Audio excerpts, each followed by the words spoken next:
How to get on. Yep, How to I get know. here. I mean, I sent them like a screenshot of the page and circled Yeah. community connection, so they should be able to find it. Let me.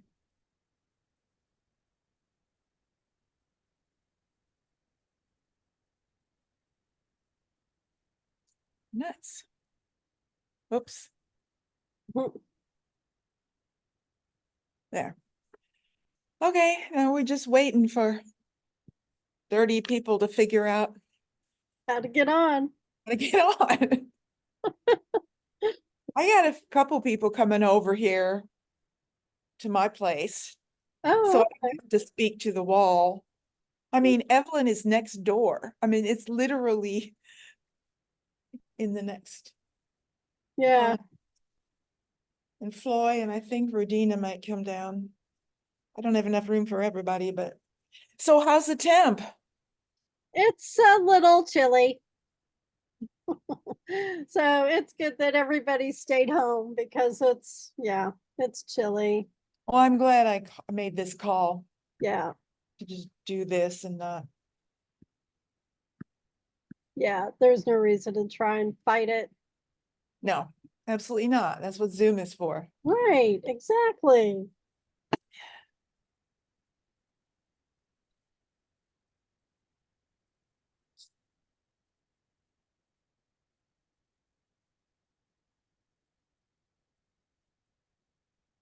Cool. I got this new remote thing Yeah. that got a little USB thing I stick into my computer, and then I can use this remote like on my television. It will move the slides. That's More, cool. it will be more helpful at the church because then I don't have to. No, I still have to stand by my computer. No, it won't be helpful. I still have to be next to my computer, and it's at the church, it still has to be plugged in. Here, I don't have to plug it in. Oh, well. Oh, so it's hooked up to your TV? It's, well, I'm on the TV right now just because I have a Mac. I'm just pairing the screens. Oh, okay. Well, there you go. So I don't need to be plugged in here, but at the church, I can't do that. Yeah. Oh, well, hope somebody shows up. There's There we got more people.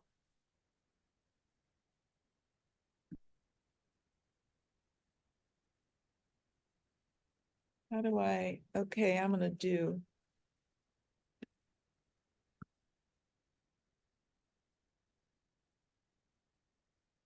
Why am I not seeing everybody? Oh, I have to drag this open.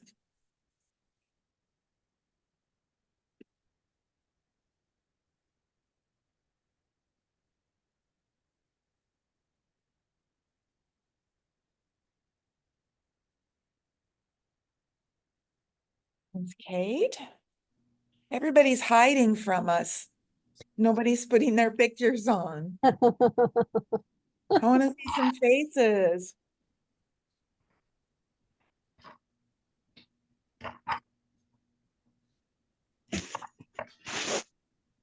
All right. There's Kate. There's John.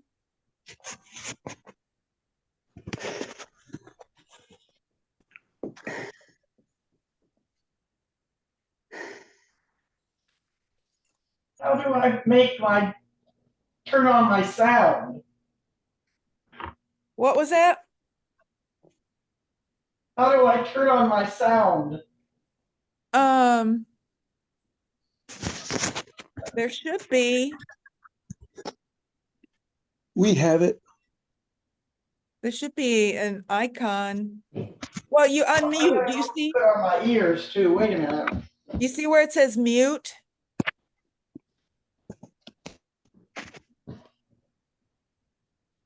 There should be I don't actually see it on mine either. I've you got to get to participants. I'm not even seeing that. Well, on the low screen, if you touch the low screen, it'll bring up a little bar of choices. Not on mine. Oh yeah, Carol Getty's not hooked up to her audio. I'm not, it's not coming up on, maybe because I'm running the PowerPoint. Let me escape from the No, PowerPoint. I can hear everything you say, Peggy. Okay, And I hear others too.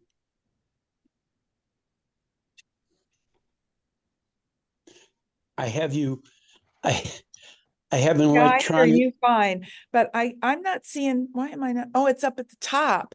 Okay, for me, it's up at the top. Here's where I'm seeing mute, unmute. Yeah. I got yeah, sound now. So it's either at the top or at the bottom. You should see video and mute.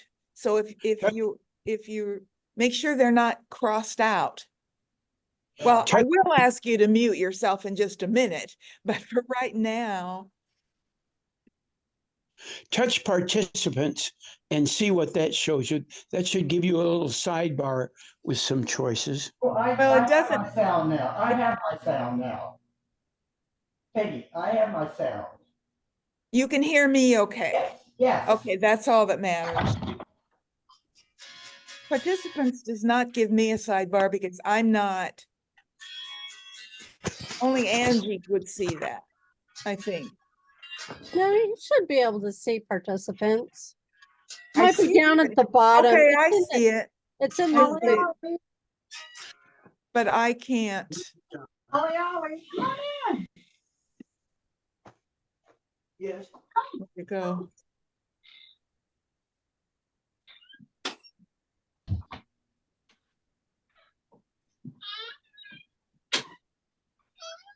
We're not getting many people. Oh, we're here. The important people are here, right?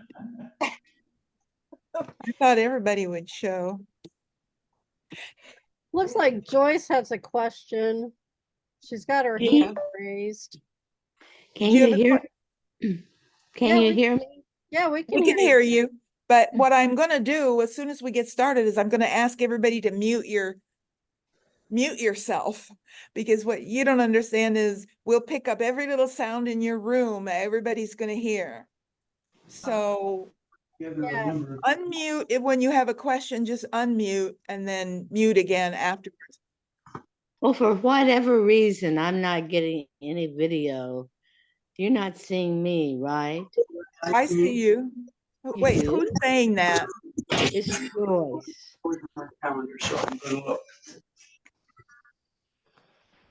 Can you see me? I don't know who. I can see you. Ginger. Ginger, are you there? Yes. I've been trying to get a hold of you. Please. Oh, if you don't say, I can't Okay. come Sunday. Come on in. I think Regina may be coming down as well. Okay. Find a seat. The couch is Yes. not bad. We're trying to figure this all out at the moment. Okay. This is complicated. So, If you, listen. Thank you. it's like Okay, hurting. we've had a few people show up at the church. Oh, I sent Oh. out 2 emails. I know, that's all right. So, butterfly. Okay, this is like hurting cats. Can everybody see me? That's what matters. Yes. Yes. You can see me, we're fine.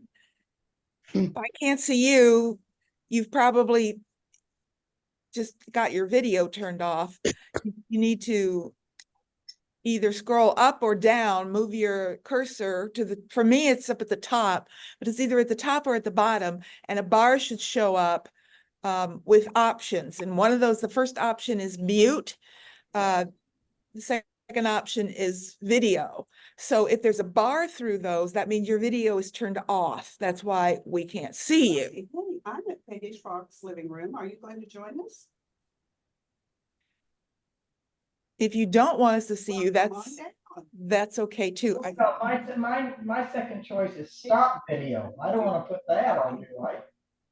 She just, Yes. she didn't read my email yet. She didn't understand that she was welcome to be here. Well, I sent her an email and told her you guys were coming and to come She down. didn't see- Maybe she didn't see it. Oh, yeah, Who knows? come on down. Okay, so it's gonna take us a little while, a little longer to get started today than usual. So as soon as we get started, first thing I'm gonna do is everybody know how to mute and unmute yourself. There's shortcut, there's another shortcut that works. And that is pressing your space bar. If you press your space bar and hold it down, you can speak even if you're muted. So while I'm doing this, it's going to be impossible for me to watch the screen with all of you. So I'm not going to see you. You'll be off the screen. So, you know, pressing that thing where you have a question, whatever, that's not going to work because I'm not going to see it. So if you have a question, just unmute yourself and yell at me. Unmute yourself and say, Peggy, and then I will stop and listen. But please, if you have a question, do that. Don't hesitate to just turn his chair around a little bit. It's really heavy. It's very heavy to move. I found that out, but I But can do it. Here, you may need some help. I want to be able to see you. Oh, you want to turn it that way so you can Yes. see me? Mm-hmm. What do you want to see me for? You don't need to see. Yeah. I just want, I'm not very, move your foot so I won't. No, you, Okay, well, it's okay. It's okay. well, you can turn it that way, but I don't know why you want to see me. Yeah, Is that enough? that'll be fine. Okay. We're still waiting for one more person at this end. Good. Oh, that's the TV thing. Yeah, let me just get it out of the way so we don't. Yeah, I like looking at you when I'm, You like watching me? Should be watching that. well, I go back. That's why. I like to hide. Where I sit, but I watch you and the screen both. Okay, so everybody all good with what we're doing Yes. in terms of muting ourselves so we don't hear your phone rings and other people yelling in the room? For some reason, it always sounds twice as loud on Zoom than when you're even in the room. And I don't even understand that, but I just know it's true. So what I'm going to do now Oh, I is thought Regina would be here, but. start this. And now what I'm gonna do is move all of you. Are you coming down? Oh. Okay, we're here. Bye. She's coming. Okay, so I'm gonna assume everybody can hear me. If you can't, unmute yourself and yell. Of course, if you can't hear me, you won't have heard that I just said that. So I guess we're just gonna go for it and assume everything's okay. I'm just watching for Regina. Go Yeah, ahead. Go It's ahead. open now. We'll close it when she Yeah. gets here. I left a Has lot.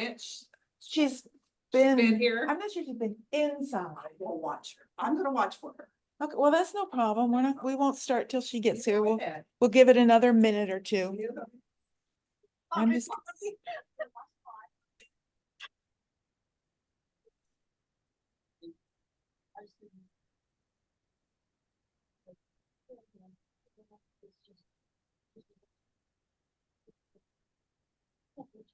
We're waiting for one more person to come, Climbed out of the cave now, haven't we? sort of. Ah, okay, there we go.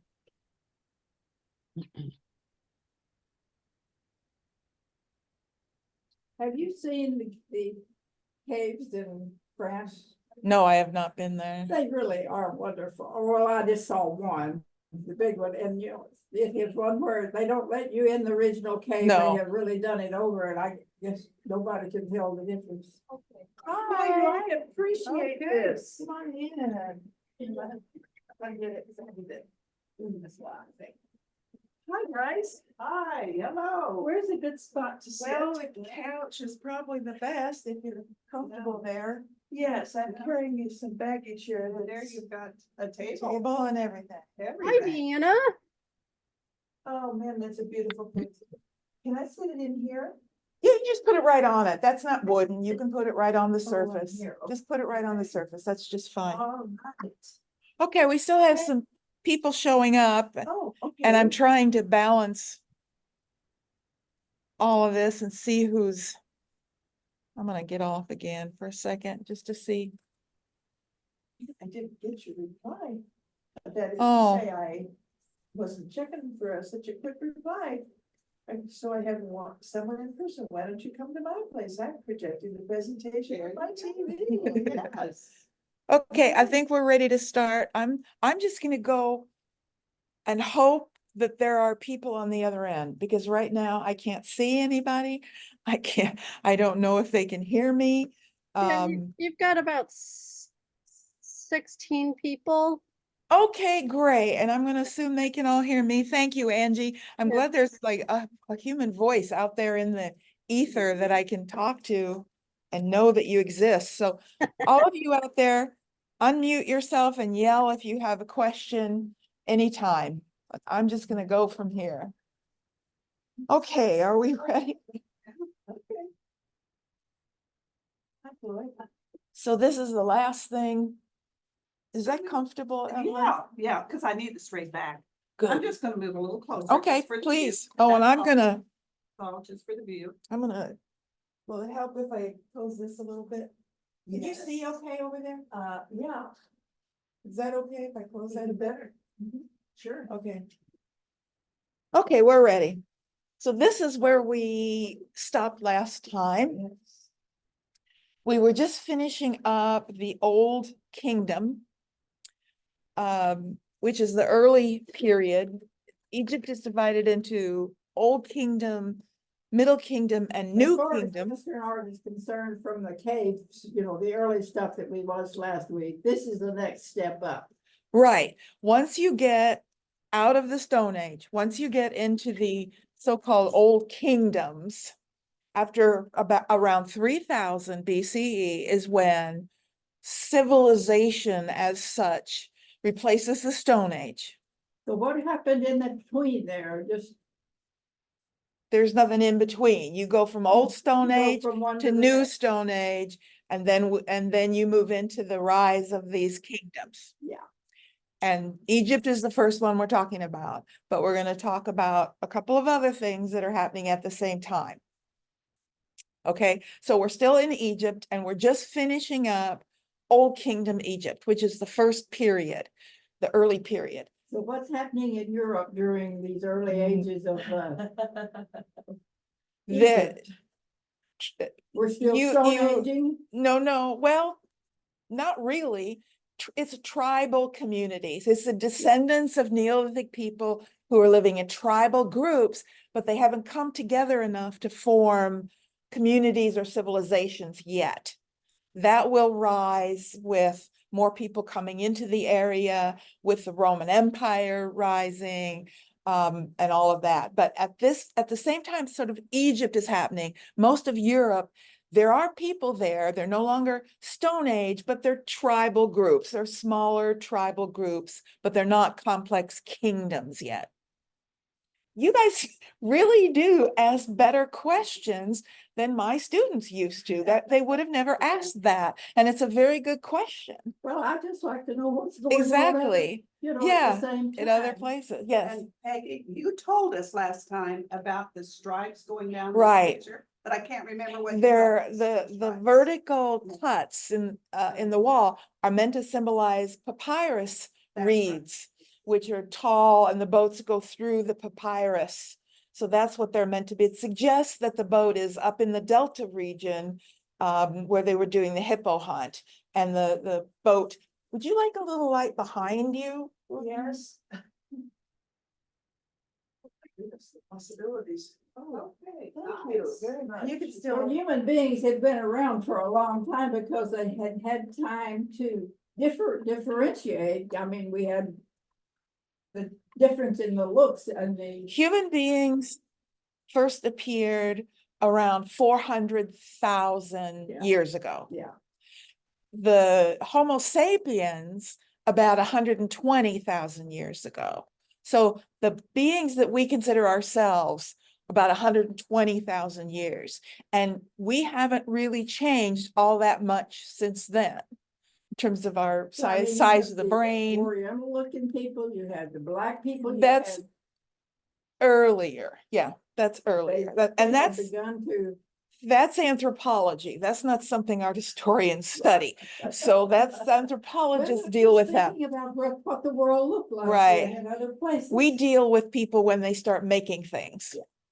And that's later. Started making things. So now the Old Kingdom ends. There's a period called the Middle Kingdom, and I'm not going to talk about that. We're going to jump down to the New Kingdom. We're going to jump down to around 1500 or so. The New Kingdom begins. And one of the things that happens is the capitals move. In the early period, the center of activity in the capital and where the king was, that was in the north, around Giza, not far from Cairo today, in that general area. It's often referred to as Memphis. Memphis is a city, but it's also that sort of general area in the north. It's where the pyramids are, Giza, etc. In the New Kingdom, they move south. And this is when they stop, they've stopped building pyramids at this time. And they stopped building pyramids for one obvious reason: they don't work. The whole point was to build something so monumental that it would protect the body of the king. And that didn't work because they were all, during the Middle Kingdom, they had all been looted, all of the great pyramids. So when they moved south, this is where they have the cities on the east side of the Nile, and on the west side of the Nile is where you have the Valley of the Kings and the Valley of the Queens. And this is when they started burying in the ground, like hidden tombs. They're just invisible. And in fact, every undisturbed tomb we've ever found is from the Valley of the Kings or the Queens. It works to just hide the tomb. And so what you're doing is you're separating the function of temples and burial places.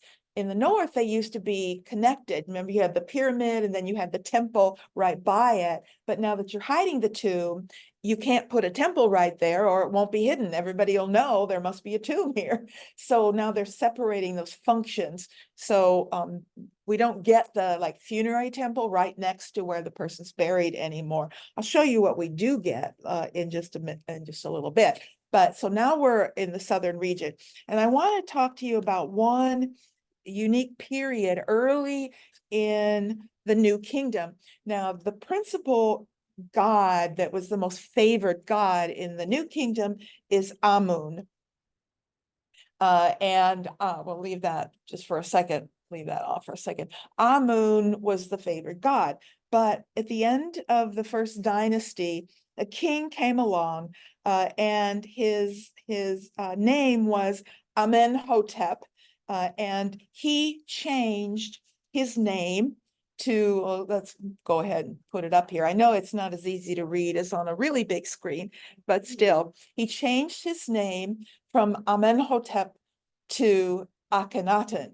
Now, Amen was one god, and that was in his name. That's why he took it out of his name and put in the name of a new god that he favored, Aten.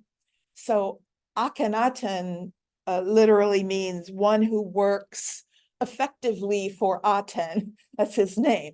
And at the same time, he banned the worship of any other gods, which had never been done before.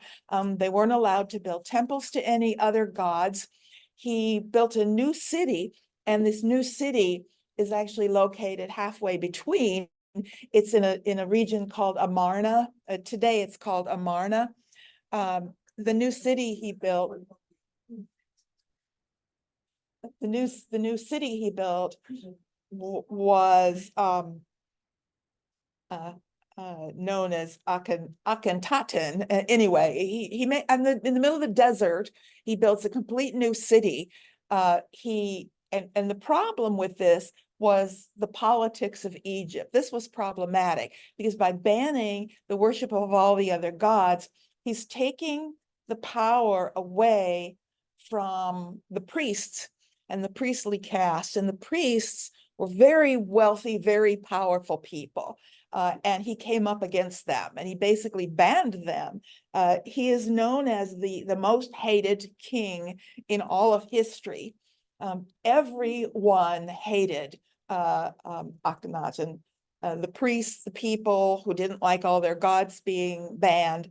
He's often talked about as bringing about monotheism, the first monotheistic culture, which isn't really true, because he never said Aten was the only god. He simply banned the practice of all of the others. So he practiced exclusionary religion, not monotheism.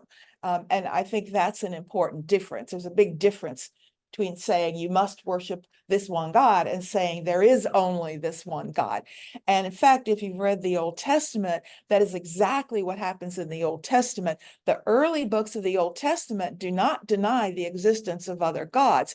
They simply say that Yahweh is the one you should be worshiping, and you shouldn't worship any other gods. And then at a certain point, it shifts and starts talking about Yahweh as being the only God that actually exists. But the Old Testament actually follows the same pattern. There was a time back when, I say 50 years ago, or 40 something, when people were coming into the Unitarian Church in droves, mostly from Protestant and Catholic and the Jewish groups, and they were hostile to the Bible. And there was a big thing in the church school about Akhenaten. Oh, really? Yeah, really. Did that it was did really it big. talk You about couldn't him? Talk about God. You couldn't talk about Jesus or anything. We did Akhenaten, the first. But he isn't. Yeah, only one God. But he isn't the first monotheist. Well, And that's it's, what they. I know a lot of people say that he is, and they're wrong. Well, that's what. It is commonly said that he's not. He did not deny that other gods existed. He simply banned them. And there's a big difference between that. So anyway, he built his city. The city itself, apparently, the buildings had no roofs on them because Aten was a sun god and he wanted the sun to come down and shine on you all the time. So there were no roofs. And this is the Egyptian desert. We have documents of people complaining. We have letters of foreign dignitaries who visited and complained about the sun. They couldn't get any relief because there's no roofs. It must have been really miserable for him. His wife was the very famous Nefertiti, his primary wife. He had many wives. The kings all had many wives, but she is quite well known.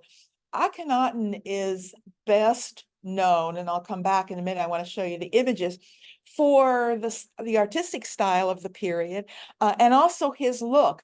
All of the other earlier Egyptian figures of the kings were very generic looking faces. All of the figures during what's called the Amarna period, the period of Akhenaten when his capital was at Amarna, are very unusual looking features. He's a very unusual looking person. His face is really elongated. He's very distinctive looking as a person. And all of the other figures are also depicted that way. In that image on the right, with them and two of their children, they had 6 daughters. I know it's hard to see here, but the children are depicted with these really elongated heads.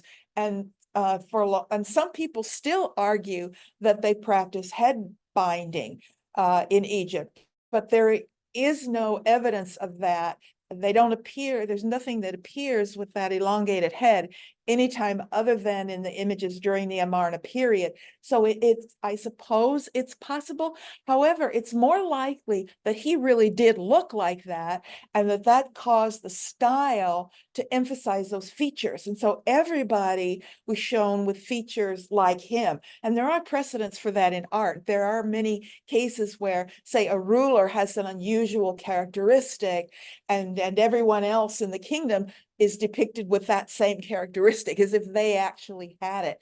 Even Nefertiti's face is elongated. That very famous bust, actually have a copy of it on the top of my bookshelf.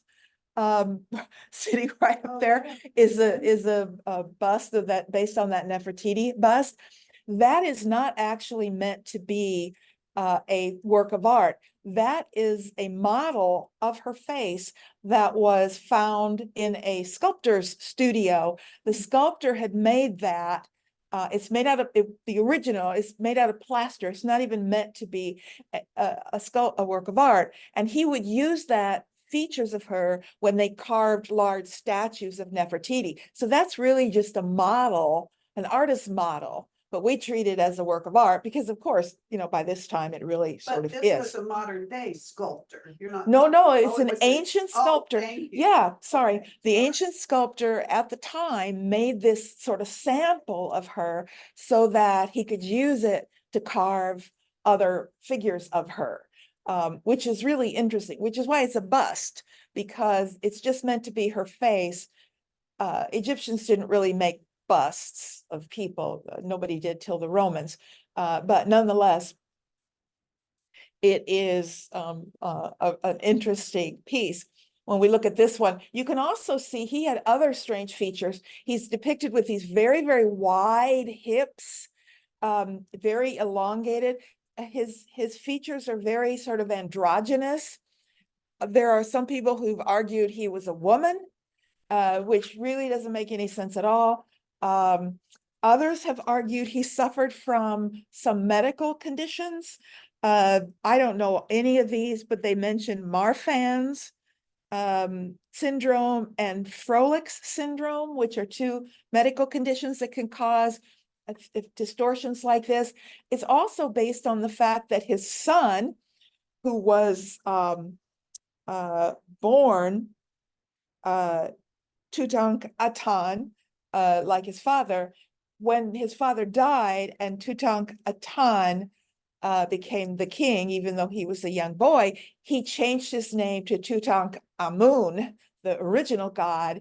He changed the religion, empowered the priests, moved the capital back south where it was before. So basically his son, Tutankhamun, who we call Tutankhamun, which is wrong. It's Tutankhamun, really settled everything. But what we do know about Tutankhamun is that he suffered from terrible physical mutations.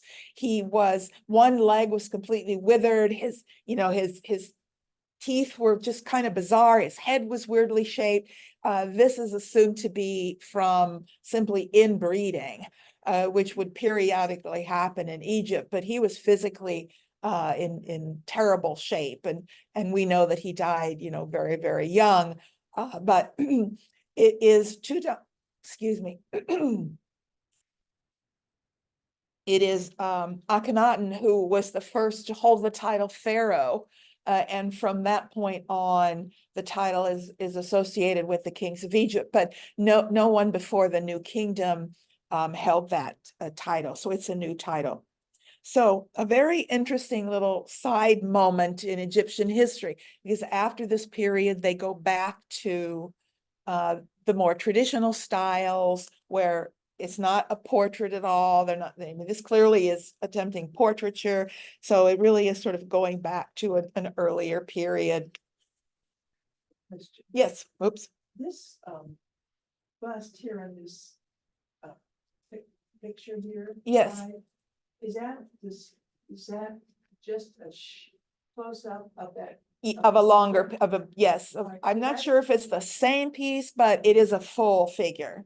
It's a close up of a full figure. Therefore, that's at the most of the stuff's in Egypt. Egypt is pretty careful about letting they learn their lesson, and throughout the 20th century, a lot of stuff got out early in the 20th century. They got a lot of it back, and they're very, very careful to guard their antiquities, and, better than like the Greeks did, and they lost it all. Yes, they're almost all this stuff is in Egypt. There's one other one where you can see the elongated heads. This is, you can see that weird shape of his, and the 6 daughters with Nefertiti. Now his son, Tutankhamun, was with his sister. So not this wife. So Tut is not the son of Nefertiti. It's believed Abraham Lincoln had Marfan's syndrome. Oh, really? Yes. I've heard something about talk about medical condition, but I didn't know what. I know it's Would you repeat what that last exchange was? I can't hear this. Oh, she mentioned that some people believe that Abraham Lincoln might have suffered from Marfan's syndrome, because his face was also very sort of elongated and very similar to that, which is interesting. I've heard other people mention, that he might have had other medical conditions, but of course we have no way of knowing any of that. But this is the sun. Now, Aten, his new god, was a sun god. This is confusing because almost all so many of them, the Egyptian gods, are sun gods. This is why they get all confused. I'll be back.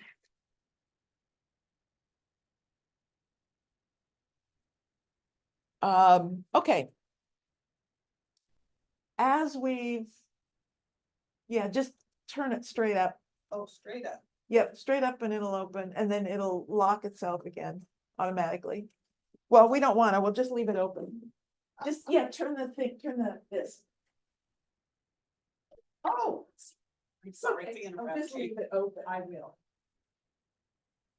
Sorry, everybody. Okay. New temples start being built in the New Kingdom, really big temples. They're often known as pylon temples because they have these It's huge. interesting that they had a Thebes as well as. Yeah, Thebes is originally But they had Egyptian. Thebes up in. there. Yeah, the Greeks also had a Thebes, which clearly is dated much, much later. So, Yeah, and the yeah. Greeks knew the Egyptians.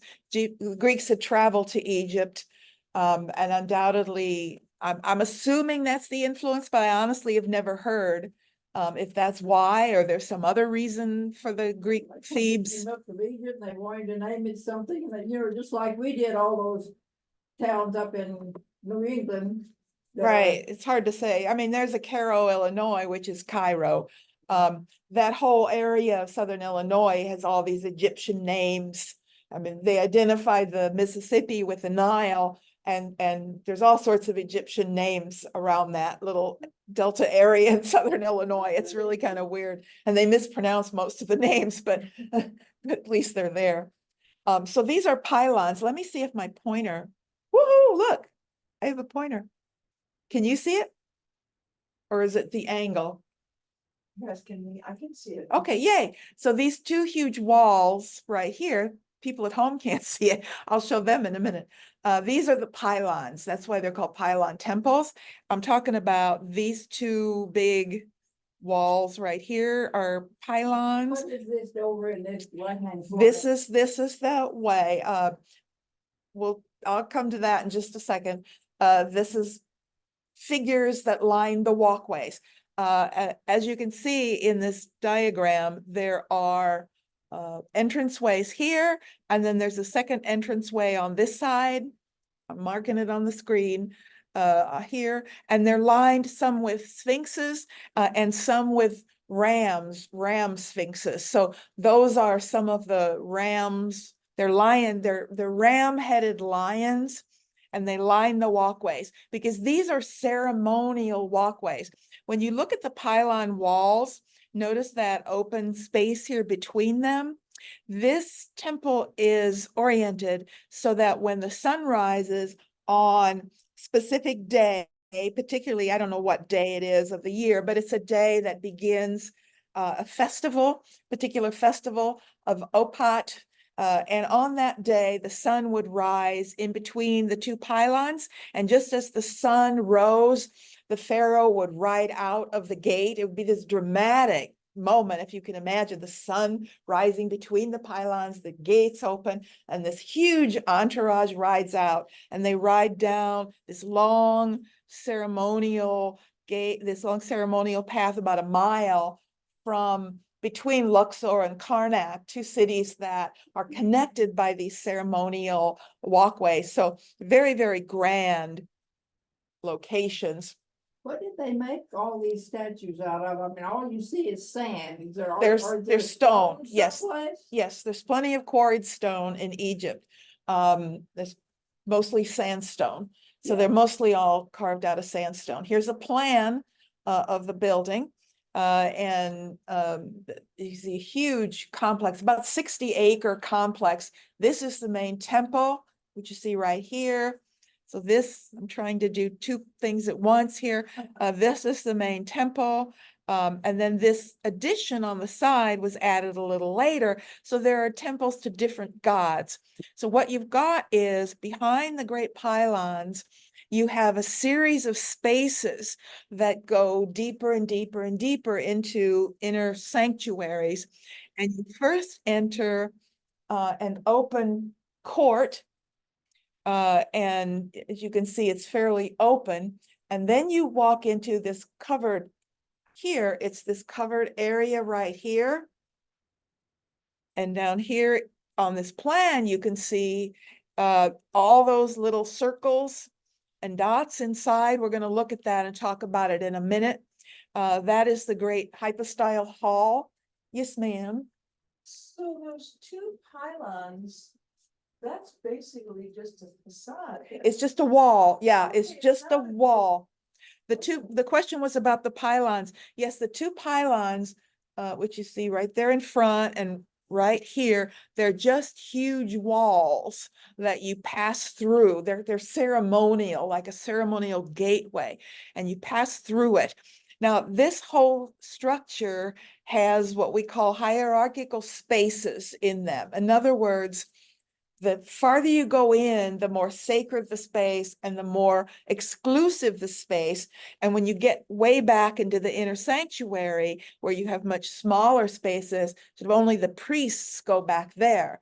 So a lot of people can go in the big courtyard, and then moving into the hypostyle hall, there are more, and then it gets into other spaces. This idea of hierarchical spaces is another way in which we can recognize a culture that's rooted in hierarchies, that everyone sort of has a place within the culture, and you know your place and you know your relationship to all of the other people in the culture.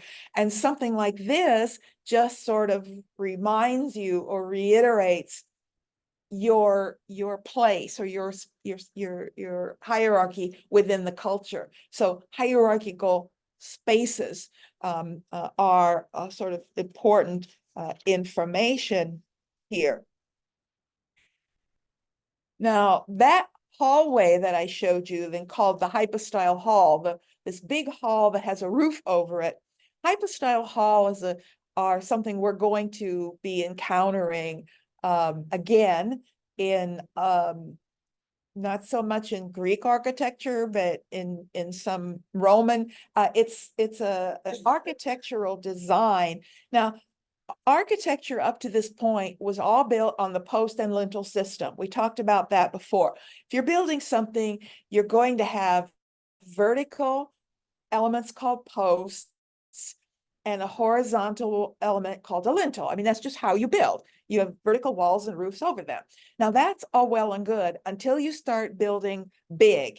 The bigger you get, the harder it is to build using post and lintel, because especially if you want a big open space, because the farther apart the posts are, lintels will crack in the middle. You need a support in the middle. So a hypostyle hall was the only way at this time of building a huge room. It's basically a field full of columns. There are columns everywhere, like trees. It's like a big forest of columns with a roof over it. So you could build a big room, but it's not going to be an open space. It's going to have columns. Now, building a room like this is problematic because, first of all, one of the main problems is you can have windows on the side, but how do you get light into the middle of a great big room filled with columns? The columns are going to cast shadows and it gets very, very dark. So the Egyptians are the first to use what we call a clerestory. And as you can see in the diagram, the center part of the roof is actually elevated a little higher than the sides of the room. And if you push the roof up, you can put what we call clerestory windows in the side. And now you've got light shining directly down into the middle of the room. Now that's an important design because almost every church and cathedral that we're going to look at has clerestory. That's how they're built, right? The roof line is higher over the middle or the nave, the central room, and you have windows to let light in. This is where it comes from. It also, in this building, they're not glass, they're open. So it allows air to circulate too. So it helps with airflow as well. The capitals, now this is our first encounter with a capital. The capital is a term for the top of a column. And we're going to be looking at a lot of capitals and a lot of different kinds of columns. Here, what we have are basically papyrus capitals. Some are closed and some are open. The capitals along the lower columns on the outside, those are like meant to be buds, so they're like closed. And then the tallest ones here in the middle, they've opened now, so they're flower capitals. So we're going to be seeing other kinds of capitals. But this is a very important architectural design that the Egyptians are the first to really deal with. Here is an image taken inside that hypostyle hall. And one thing you notice, and these are all sandstone columns, that they're, first of all, you see these horizontal bands that sort of separate them. That actually shows you how the columns were made. They were made in individual drums that are stacked. Nobody like carved out a whole big column out of sandstone. What they did was they carved out these drums and then stacked drum on top of drum. Now, at the time, those divides would not have been as visible as they are today. They've aged so we can see every one of those divisions. But originally, they would have been fitted very well, and it would have looked like just a simple single vertical element. The other thing I want to point out is notice there's carving all over them, and there would have originally been painting as well, because these are really quite large. The columns in the center, the tallest ones at the center of the hypostyle hall are almost 7 stories tall, and the outer shorter ones are not nearly as big. They're about 30, that'd be about 3 stories tall. And the capitals at the top are something like 12 foot in diameter. So that is a massive capital, 12 foot across. These are much bigger than any columns we're ever going to see in Greece or Rome or anywhere else. Even in front of Vatican, those columns? Oh yeah, these are bigger than Bernini's columns for sure. Okay. Oh yeah. These are massive. Somebody has tested this and that they said 100 people can stand on the top of the capital of one of these. I mean, the scale is well, so is Egyptian sculpture. The scale is massive. Everything is just bigger. Yeah, nothing's comparable. I mean, you can see some people down there. Look at the scale. Look at the little people down there. Yeah. Yeah, those are massive. Okay, one more New Kingdom thing I want to look at, and then we'll move on from Egypt. That is a detail from a papyrus scroll that was found with a mummy in the tomb of Hunefer. What you're looking at is kind of an excerpt. This was a long papyrus scroll. We're just seeing part of it. So, it would have been all unrolled out. And it's part of what we call, or people started calling, the books of the dead. If you watch any of the old mummy movies, right, especially the old ones like from the 50s or even later ones, they all talk about the Book of the Dead. They all have something they call the Book of the Dead, and they tend to treat it in fiction as if it's some sort of secret formula for bringing mummies back to life, which is bizarre because Egyptians didn't want mummies to come back to life. They were just dead people. But nonetheless, Book of the Dead was the early archaeologists started calling these scrolls Book of the Dead. What they really are scrolls that have text and image that blend together that would have been commissioned. Like when someone dies, the family would commission one of these scrolls to be created, and then it's wrapped with the mummy, and it would have information about the afterlife. It would sort of give information about the afterlife, but also give information about that person, tell things about their life, what they did and who they were, etc. We began finding these only with the New Kingdom. They didn't exist before then. And they, as you see in this one example, they also deal very much with the idea of judgment. This is the judgment of Hunefer. Now, this is an important point because Old Kingdom pharaohs didn't deal with judgment. They didn't need to be judged. They were kings. They were going to go live with the gods, the end.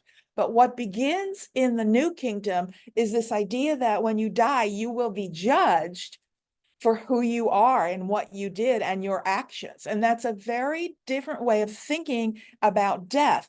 As soon as that happens, we begin seeing these scrolls where people are trying to justify that they were good people because they're going to be judged. And even pharaohs were judged after death. Now, what that shows you is they were less powerful. They were not above anything anymore. And that comes along with the term pharaoh. So we believe that once the king starts to be called a pharaoh, they're no longer the all-powerful beings that the kings of the Old Kingdom were. Pharaoh means house of, and it's been equated with the idea of the way we use the term White House. Like when we talk about the White House announced today, is not the same as saying the president announced today. It's a little bit different. The White House is a group of people, in a sense, who work together and make decisions. And so it's sort of like that. It's no longer this one person, all completely powerful, but rather pharaoh implies a different sort of administrative structure. And that goes hand in hand with this idea of being judged. Now, Hunefer was not a pharaoh. He was a royal scribe, and that's a very high position. It's probably about, after the pharaoh, the next highest position is architect or royal architect, and then a royal scribe is right up there. So he is still a very, very important person. And what Can you tell us about the Yeah, scales let's- on the animal head? Yeah, let's Okay. talk about what's going on in this picture. On the far left, well, first of all, this is what we call a continuous narrative. What that means is it shows you multiple parts of a story. In fact, the same person is depicted more than once. You see Hunefer 3 times, once on the far left, once just to the right of the middle as he's being introduced to the gods, and once more on at the far left on the very upper level. That's all the same person. And that's called a continuous narrative. And we're going to see this in art, throughout time. And that's what it means. Whenever you see the same person more than once, what they're doing is showing you, multiple points in a narrative. So he's died and he's being led by Anubis. Anubis is the jackal-headed god, and he's associated with embalming. He's the god of embalming and cemeteries. So he's leading Hunefer forward, and we see the scale here. You see Anubis again a second time kneeling down by the scale. So this is the same person. And what he's doing is he's weighing Hunefer's heart. So on the left, that's a heart, and on the right is a feather. And that's known as the feather of Mot. And remember, Mot symbolizes balance, and sometimes is referred to as the goddess of truth. So his heart is being weighed against the feather of Mot. What that means is he's being judged if he's a good person or a bad person. This is where the judgment is taking place. If his heart outweighs the good, then this crocodile creature, Amnut, there's another, it's sort of part crocodile, part lion, and part hippo, this guy. If he fails the test, this guy will grab his heart and eat it, and he's doomed. He's not going to make the afterlife. But that's not what happens here. And I guarantee you, in every scroll that's ever painted, they never show anybody failing the test, of course. So he's won, he's passed the test, he's a good person. So now, and this is Thoth, who's going to lead him forward. So now he's reached Horus. This is Horus the hawk. Now Horus is just shown with the head of a hawk and the body of a man, but Hunefer is now being introduced to Osiris, the god of the underworld, and behind Osiris is his sisters Isis and Nephthys. Remember, they say His sister's name is Isis and Isis. Nephthys. We talked about them last time. These are Horus's 4 children, and that's what's going on here. And then up here, we have him being introduced to the other gods. These are just various other Egyptian gods, and he's sort of introduced into their presence. And so here we get Horus again with the sun disk over his head. Virtually every Egyptian god is at some point identified as a sun god. That's why it gets so extremely confusing. So a very important object and image, and something that tells us a lot about how things differed in the New Kingdom. Now, Egypt is going to be much weaker in general in the New Kingdom. Within 500 years, they're going to fall and be part of the Syrian Empire. We'll talk about that later. The later pharaohs are much weaker. The power of Egypt is early on. Its height is really at the beginning with those old kingdom kings who built the pyramids. We do know that there are a number of women who ruled as king or pharaoh in later periods.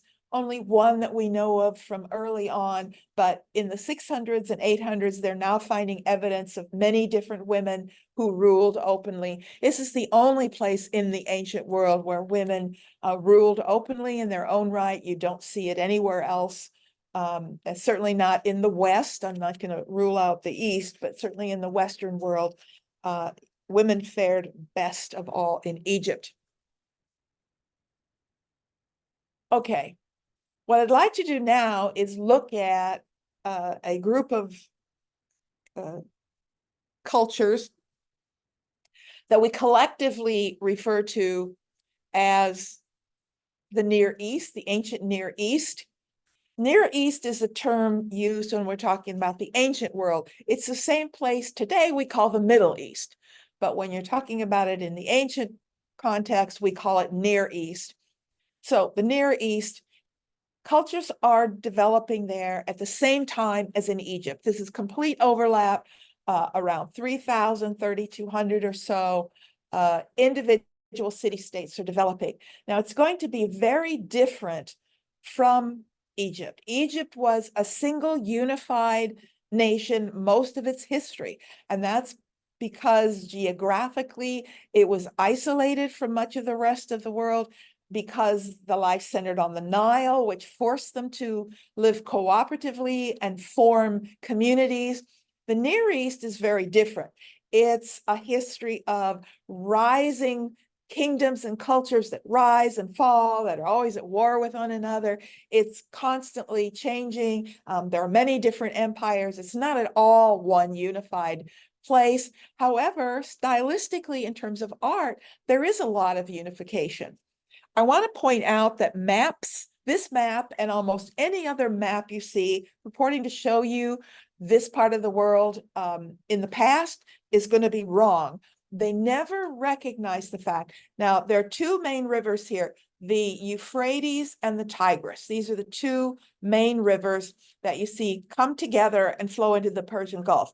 However, in the ancient world, they never came together. The Persian Gulf reached much farther north than it does today, which is why we don't see any city-states down in this area right here. That's because that was the Persian Gulf in the ancient world. All of this was underwater. The Persian Gulf reached way up here. So cities like Ur and Sumer were literally port cities on the Persian Gulf. But so they're showing us an old map, but they're showing us the current location of the Persian Gulf. So it does make a difference if you're wondering why all these cities are clustered right down here and why there aren't any cities right down here. It's because the Persian Gulf used to reach way, let me use my map on here. Persian Gulf reached all the way up here, and the Tigris and Euphrates never met in the ancient world. They did not come together. They both flowed separately into the Persian Gulf. Okay, little known but important. So when we look at the oldest cultures, that would be cultures we refer to as Mesopotamian. It's a Greek word which means between the rivers, and it simply refers to all the different city-states, generally between and around the rivers right down here. We call Mesopotamia. That's just our, or the Greeks also, but our collective name. It's not a country, it's not an empire, it's not the name of any real thing. It's just a geographical description. All of these cities you see here are completely independent city-states. So this is really the beginning of the city-state. And the city-state is just that. It's a city that is politically independent, an independent political state. What they did share, however, was language, and they shared some overlaps of religion, and they shared a lot of culture. They were politically independent, but at this time, and I'm talking 3200, 3000 BC, around in there, when we see Sumer and the Sumerian culture with cities like Ur and Sumer, Uruk, these are some of the earliest cities in the world. This is a very important place in general. It's where a lot of firsts happen, where a lot of things begin. This is where writing begins, the very first writing, cuneiform writing, which dates to around 32, say, 100 BCE or something, the very earliest forms of writing.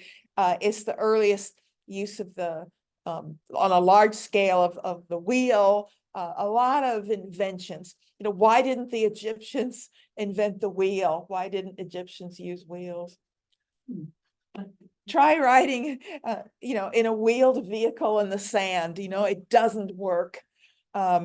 So yeah, with some exceptions. They do later because they learn how to make, you know, nice solid roadways, but early on they didn't. So I want to show you some of the earliest things we have from this part of the world. This is Sumerian, and these are what we call votive figures. You can see there are quite a few of them. The tallest is 30 inches, so they're not very big. They are also carved out of basically they're stone, mostly limestone. Some are carved out of alabaster, which is a very hard stone. Some are gypsum. They're different stone materials. They're individuals, male and female. So you can recognize the males generally with the beard. They have certain stylistic properties that we're going to see continuing through all of Near Eastern art, through different cultures and empires. things like the very stylized beard. Stylized is a term I'm going to use a lot. It means sort of distorted in an abstract way, but in a way that is recognizable to anyone in the culture understood what it meant. Beards and hair in Near Eastern art are always very stylized, and we're going to see more of them. The other thing that stands out in all of these is clearly, right, the eyes, right? These big staring eyes, some of which were painted, some may have had inlaid material, it's hard to say. And also they're clearly all in the same position. They're standing with the same gesture. And it's this is where I warn people, we have to be careful when we make assumptions, because our immediate assumption is that this is a gesture of prayer. And truthfully, it is a gesture of prayer. But we have to be careful always assuming things like that, because this is not typically a gesture of prayer until much, much later in the world. So through 1,000 years of Christianity, for example, that was not a gesture of prayer at all in the Christian world. That's a fairly recent gesture of prayer in Christianity. So we can't always assume that's what that gesture means. They have a written language. Cuneiform, the earliest written language, yes. Very earliest. This is where it comes from, the Sumerians. Now, who are these people? What do these mean? First of all, they were all found in a temple, buried in under the floor of a temple. And we call them votive statues, which tells you something.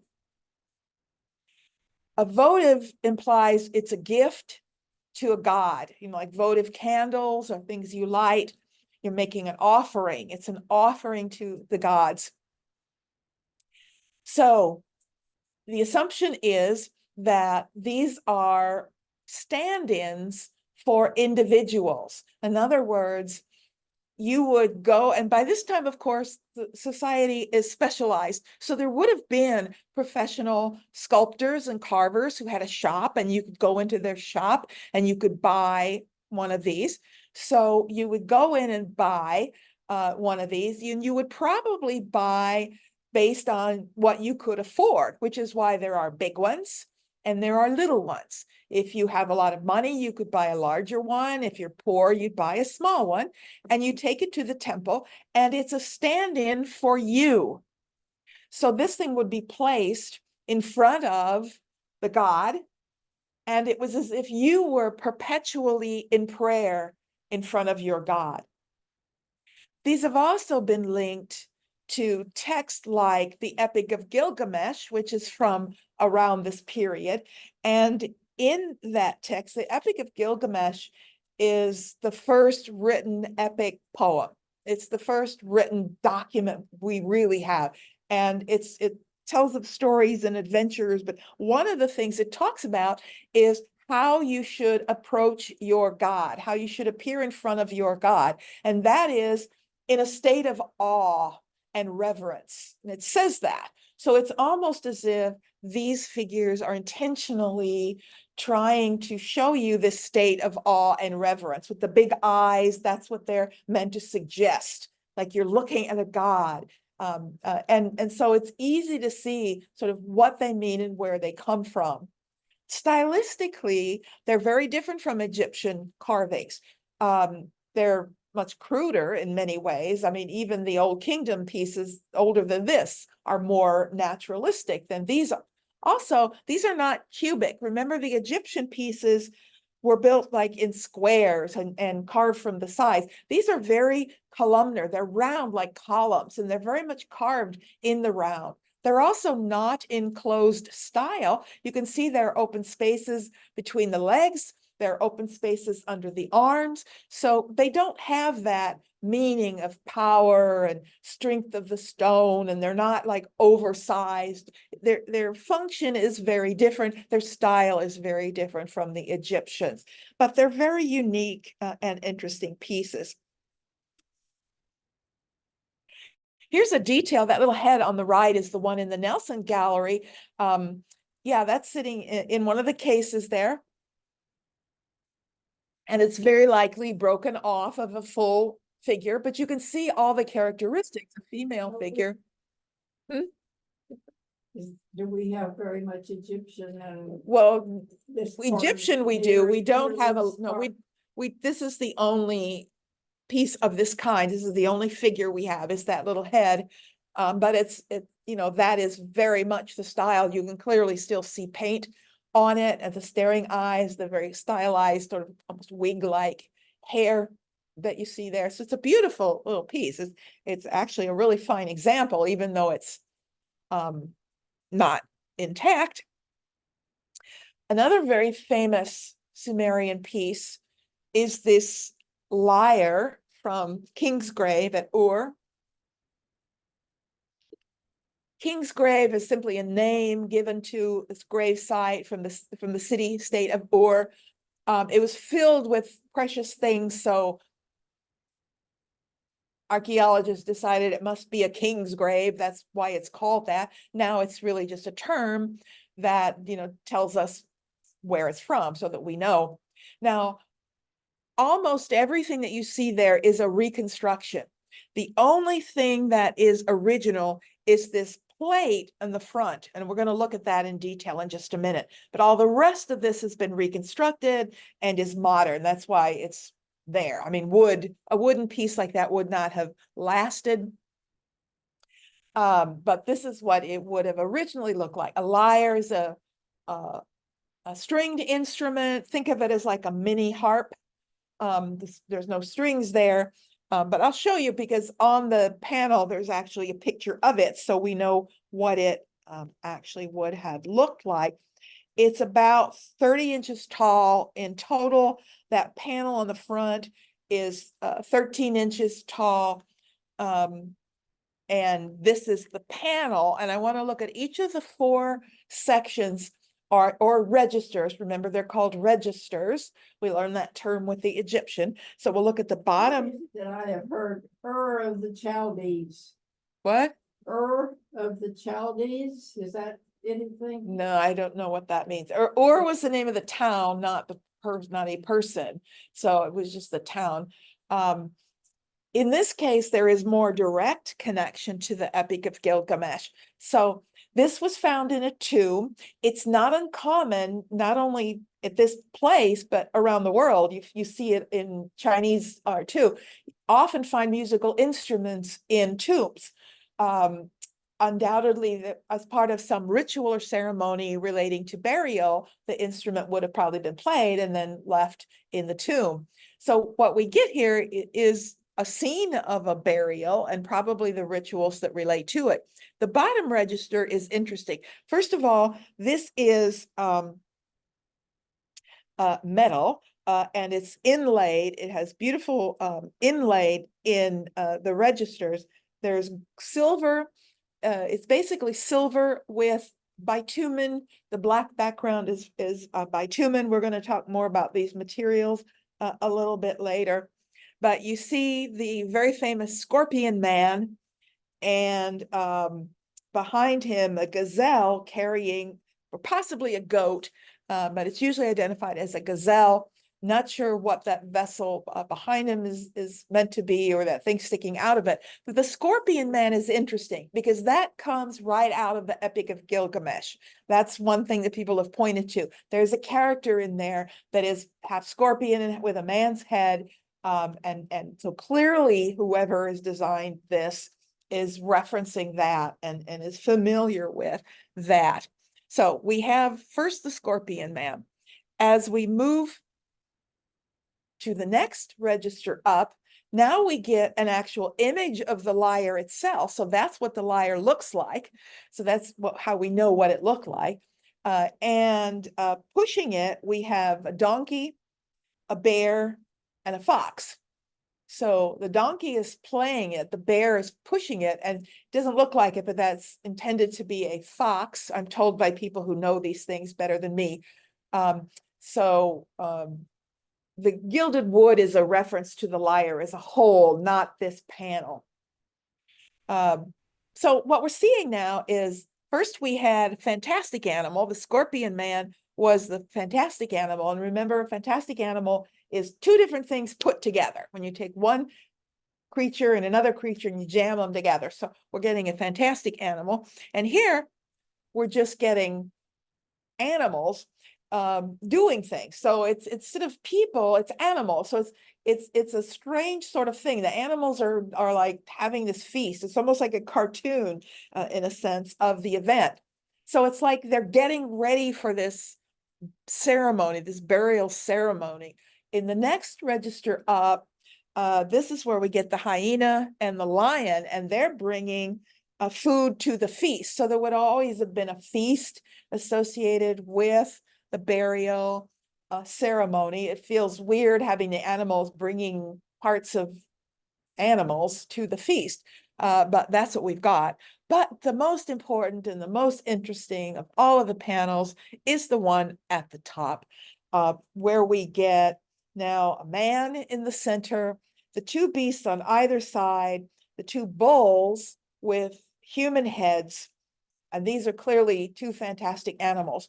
Now, the reason this is so interesting is because of the design and that it is fantastic animals. First of all, stylistically, it is similar to what we just saw a moment ago in the votive figures. We have these very stylized beards, wig-like beards, and the big staring eyes. We still have that.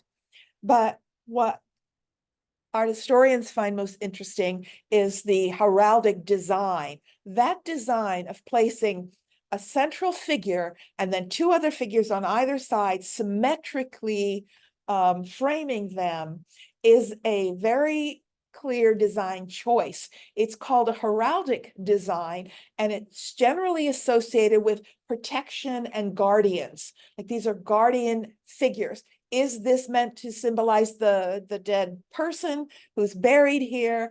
Are these two fantastic creatures, are they his guardians?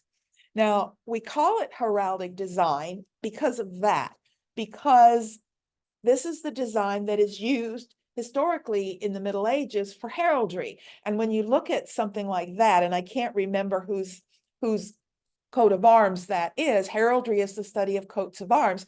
They're generally centered around a central figure and animals on either side, all of which are symbolic. So that's where the name heraldic comes from. But it does have certain associations with it. And I'll remind you of those associations when we look at later architecture, later imagery, and talk about heraldic design, because it's important. And I'll also remind you of the origin of these fantastic animals. The other thing I want to look at from this early period, Sumerian, are the ziggurats. This is the Nana ziggurat, and every city-state had ziggurats. This has been partially reconstructed a bit in the 50s. So this is what it looks like today, but let me show you what they originally were so we can talk about what a ziggurats are. First of all, it's just a big compressed mound. It's not a building. It's not anything you enter. It's just a big mud thing, mound surrounded by walls that hold it up. Now, this is what ziggurats look like. These are reconstructions at the time. Ziggurats were the most important structures in any Mesopotamian city-state. Their function is an interesting one, and it is hierarchical. They all had 3 tiers, as you can see, great steps going up, 3 tiers, and at the very top, a small temple. Sometimes you see people referring to ziggurats and calling them temples. A ziggurat is not a temple. However, it did have a small temple at the very top, but the whole thing is not a temple at all. It's really hard to describe its function. It's a civic structure. It's the pride of the city. There was clearly competition to have, the biggest one you could see from the farthest away. They're clearly ceremonial or symbolic mountains in a way. Many cultures build buildings that are symbolic mountains. It seems to be a thing human beings like to do. So it is at a place like this, the ziggurat, where you can imagine the first writing cuneiform texts beginning around 3400 BCE or so. So on the first terrace, which is the largest, that is open to everybody. This is where the business of the city is done. This is where you would come to pay your taxes, because, you know, we could talk about taxation as the first sign of human civilization if you want to, because it kind of is. As soon as you have a city state, as soon as you have anything you could call a government, you're going to have taxation, because somebody has to pay for all of this. That's what this level is for. You would have scribes there, you would have city officials there all the time, people coming up and, you know, taking care of the business of the city. That's why it's open to everyone. This is where writing begins. Now, I want to say something about writing. When we think of writing, we probably have a tendency to think either people can't have no written language or they have a complete written language, but it doesn't work like that. It doesn't begin that way. Writing begins from necessity. So you might have hundreds and hundreds of years where you have partial writing. The first things you might need to be able to have some sort of sign for, because writing is just a sign. It's a mark or sign that signifies something. So early on, you might have had the need for, say, a written name. You might need to be able to write a name or read a name. You also early on would have needed numbers. So a culture might not have a written language, but they still had written names and written numbers, because you had to record and document. And that's why the very first writing is accounting. Accountants are the first writers. The first thing you needed to write was someone's name, some sort of sign or symbol for how they're paying their taxes, whether it's in goats or sheep or whatever. Because you paid in goods. There is no currency at this time exactly, although very early on, you have symbolic payment. Getting into the history of economics is another whole subject, but it's also really, really interesting to study, because this idea that people all just lived in a barter system is really not true. Real barter systems are rare, if not impossible. Because the idea that one person would have exactly what another person wants and you would exchange evenly is almost non-existent. Exchanges are never going to be equal and even. So from very early on, you had symbolic exchanges. You might not have had true coinage per se, but you would have had ways to symbolize goods and services that were being exchanged. But the first thing you do is you learn to write names, numbers, and then a few words for goods and services. And then later, as you have more free time and you have the need to have words for other things, then you could develop more complex words for things like houses that you need to write those words. So, you know, writing is not a either or. It's not a no, they couldn't write, or yes, they could. It's a slow progression of complexity of philosophical need.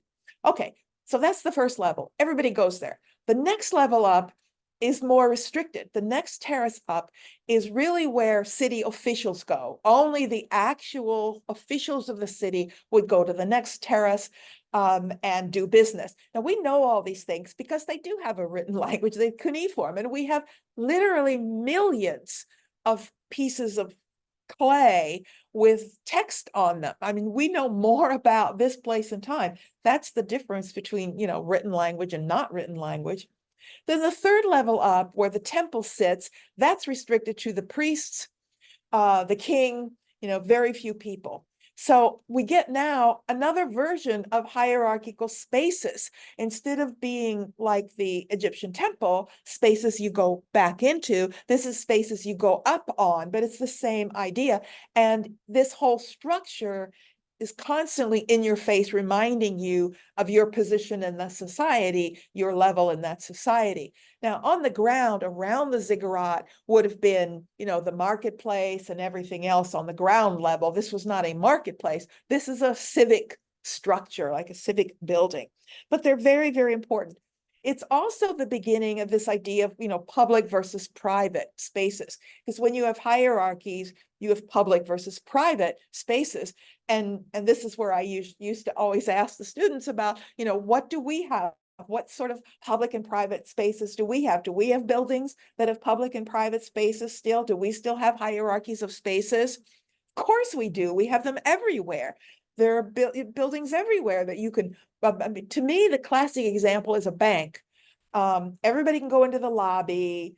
Some people can go behind the tellers. Some people go to the back offices. Fewer and fewer people can get into the vault. I mean, that's a hierarchy of spaces. And it's very significant. It's just a very human thing to have and do. Okay, so for a long time, we just had individual city-states. But by 2300, we have the first attempts at someone to unite those city-states and create an empire, or the first empire. This is the first true empire, is the Akkadian Empire. The difference between an empire and a kingdom is that an empire is ruled by an emperor and a kingdom is ruled by a king. Now, an empire implies multiple cultures. A king rules one united culture, one group of people who are united and speak the same language in one place. But if you rule 2 or 3 different groups of people who speak perhaps different languages or have different cultures, now it's an empire. So it's, again, another level of complexity in terms of rule. The Akkadians ruled from Akkad, you can see a little farther north, and for a while they ruled a fairly good size area all the way up into what is sort of modern Turkey in the north. And they're the first to establish this idea of divine right to rule in this part of the world.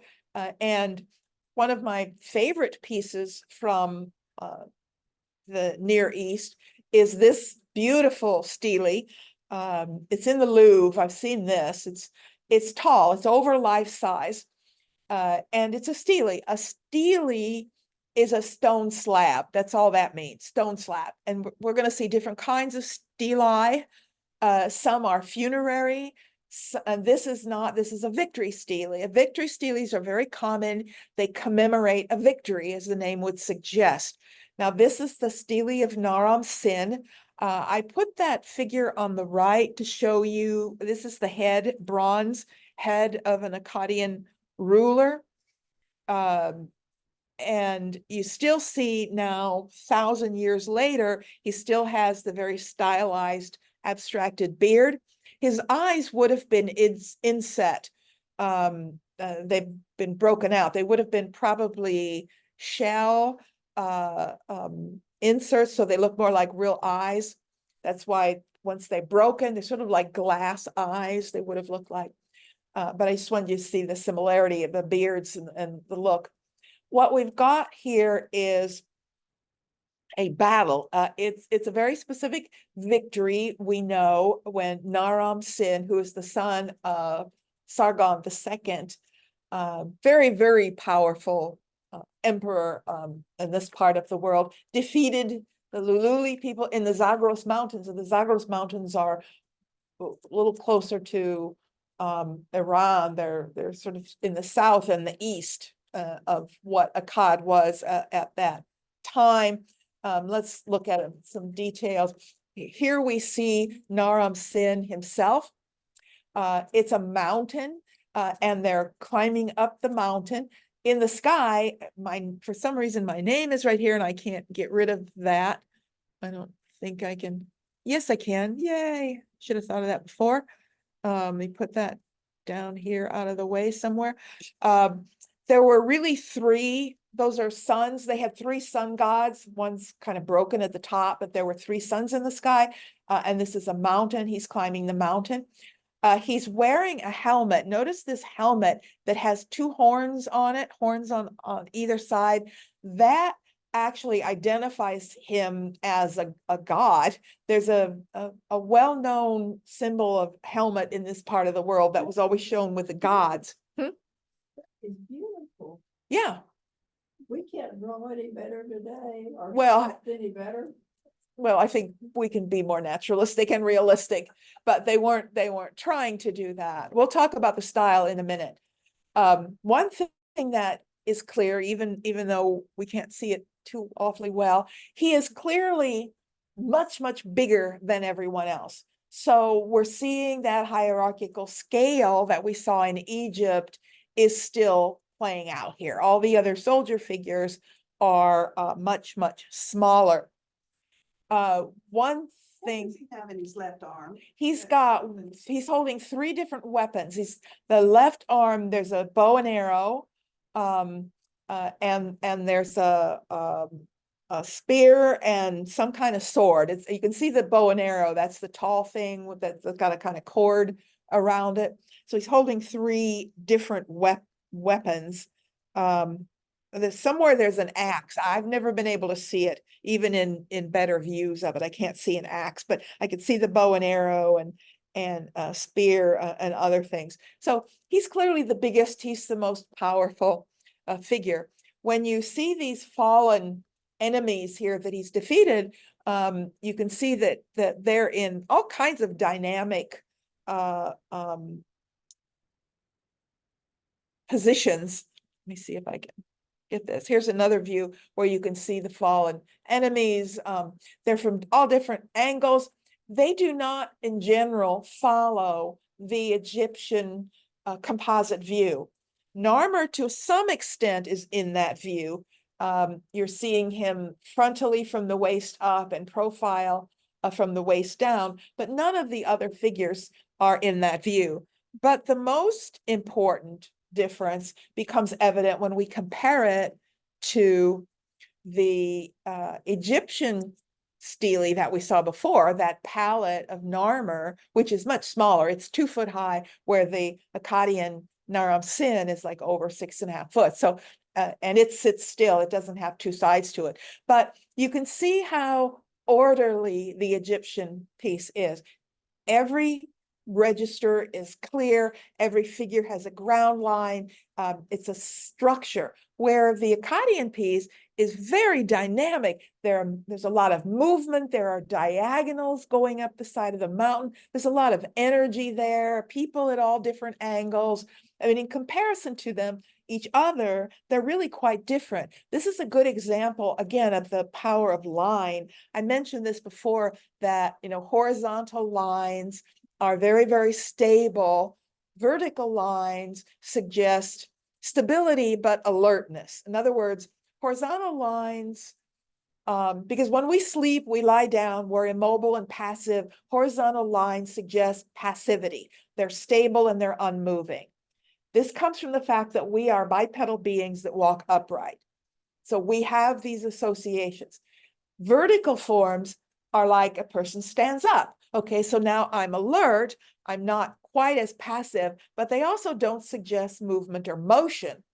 But in the Naram Sin, we get all these wonderful diagonals that direct your eye, like from lower left up to the right, creating this diagonal that sort of winds its way up the mountain. That creates dynamism and energy and movement. So here are 2 good examples of how lines work, and they just do, because we're all human beings on this planet. So they work the same way everywhere in the world, because we're all the same sort of creatures and experience human existence in the same way.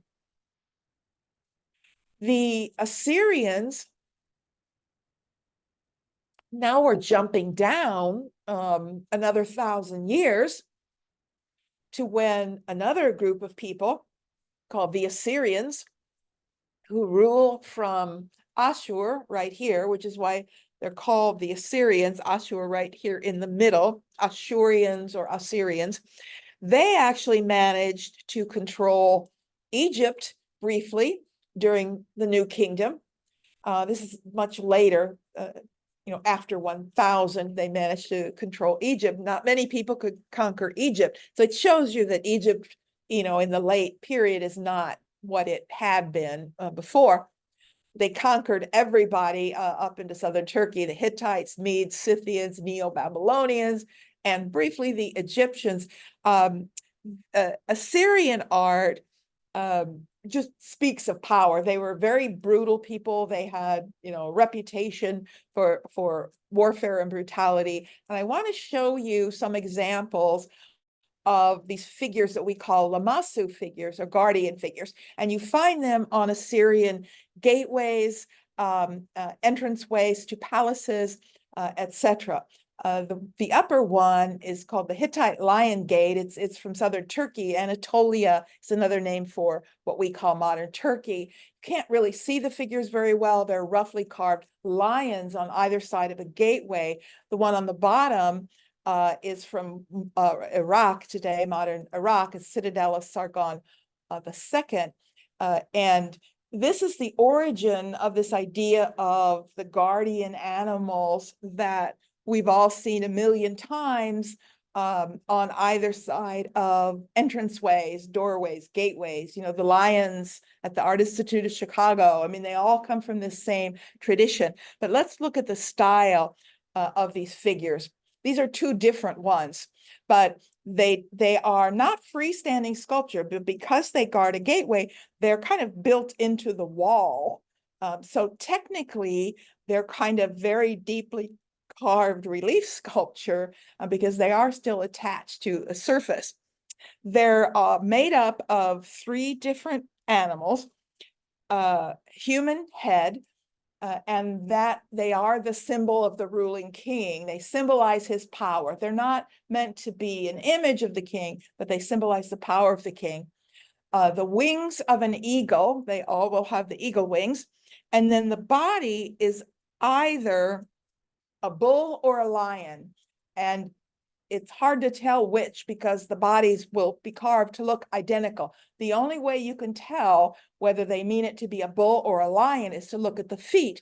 If it has toes, it's a lion. If it's carved as a hoof, it's meant to be a bull. Now that's a lion. It has toes, but you could see one exactly like it. The only difference being a hoof, in which case you're meant to interpret it as a bull, but the bodies will look exactly the same. They're very fine detail. I know it's hard to see. You can see the beard. Look at the beard with those little knobs there of that very stylized hair, much more elegantly done than in those works that were 3,000 years earlier. And yet the style is still there. It still has the large bulging eyes. Usually a horned helmet. Now remember, the horned helmet that Naram Sin wore symbolizes a god. So he's also seen as a kind of a god. Now there is something really interesting about the view on the left. I mean, pardon me, the view on the right where you see the full figure. Do you see anything odd about that figure?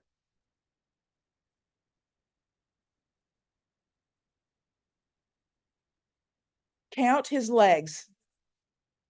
He has 5 legs, right? There are two in the front, 2 and 2 in the back, and then you've got this one. This is because they're not thinking in a 3/4 view, and yet the photo's taken in a 3/4 view. Now imagine you're walking toward this gateway to the palace, and you see this massive thing, because it's well over life size. These are huge. They would loom over you. And as you're walking up to it, you see his 2 front legs. But as you start to walk between them, suddenly the front legs move. It's almost as if he's now taking a step. Now you see it differently. Between your view from the front and your view from the side, the legs have moved. That's the conception. That's how you're meant to see it. This is meant to be threatening you. If you've got something evil on your mind and you're walking up to the guy, you see he's starting to move and he's looming, 12 foot over you. That's scary. And that's what they're meant to be. So they're not thinking about what it looks like in 3/4 view. They're thinking about what do you view from the front and what do you view from the side? That's how they're seeing it. And the fine detail, I mean, it's hard to see on that television screen, I know, but every little line of those feathers is carved in there. Incredible detail work, really beautiful work, typical of Assyrian. And then our last great empire of the Near East,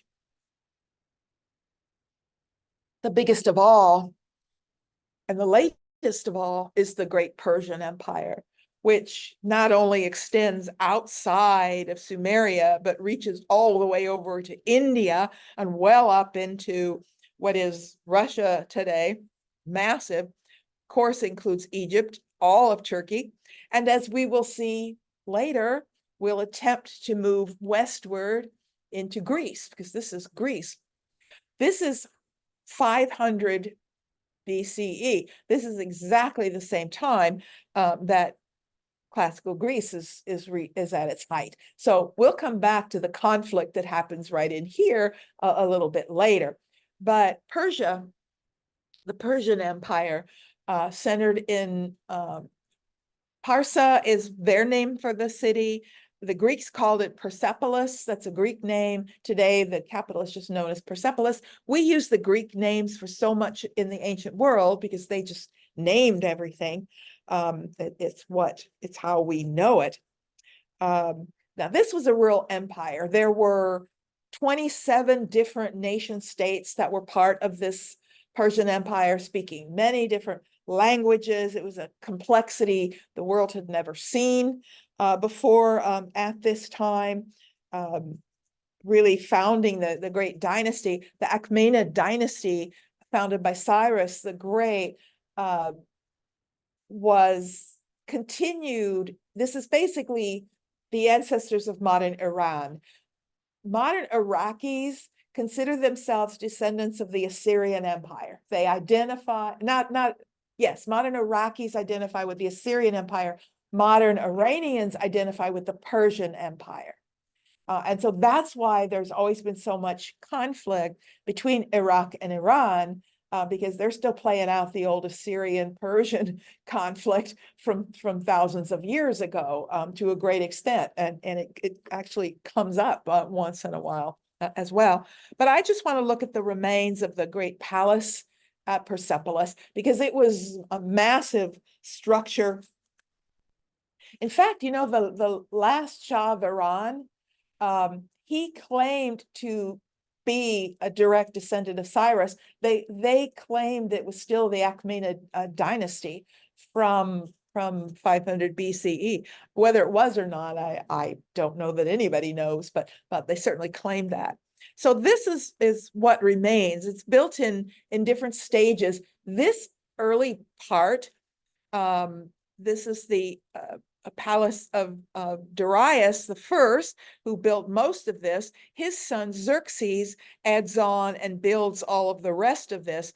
It's built on a massive platform. I'll show you some other views in a minute, like 30-foot platform that it's on, and then there are more steps that go up from there. You'll notice on this map, or this plan, we can recognize several hypostyle halls. You can't miss them. You can just see the dots of columns and recognize there's the big one here. This was the big audience hall.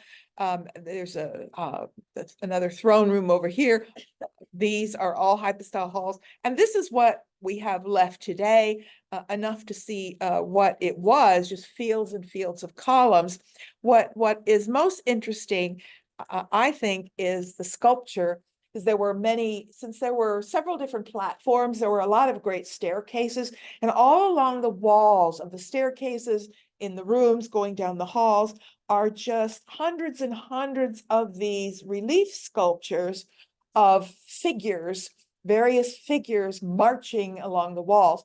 Now, because this was a great empire and the center of the capital of this empire, they would have been constantly visited by envoys and ambassadors and people from all these different nation states coming to visit the emperor at the court. So, whenever you have a huge entourage coming to visit the emperor like this, you would bring gifts. So there are always people like carrying gifts. I think the people going up the steps is my absolute favorite.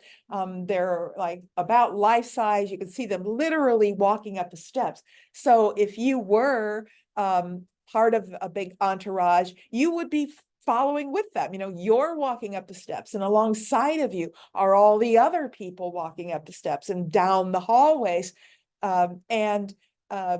In fact, you can identify all the different nation states from the clothing, the headpieces. You can look at them and say, oh, those are the people from here, and that's the envoy from here. So it speaks very much of the power of the emperor. You see all the people that he rules, and you can see all of them bringing him gifts. So this is very political. You know, of all art forms, architecture is the most political of all. And we're going to see other political architecture. Architecture speaks of power in the way, you know, painting and sculpture can try, but, you know, nothing can rival architecture. Even the pyramids spoke of power. You have to have the power to be able to, you know, manage and direct that sort of scale. So buildings like this, I mean, this is, you know, very comparable to something like the Palace of Versailles that we're going to look at much later, but it's very much the same idea. It's meant to be awesome. It fills you with awe and constantly reiterates power. The carving is really quite different stylistically. Look at those figures. There's no composite view there. You're literally seeing them from the side. They're depicting the shoulders, they're depicting the hips, everything's depicted from the side. So we're beyond the idea of just giving you information. Now, they are giving you information. I don't want to deny that. This is very much about telling you a story, and that information is one of that story is one of power, but it's also what they look like. It's also you know, they want to show you all the gifts that people are bringing.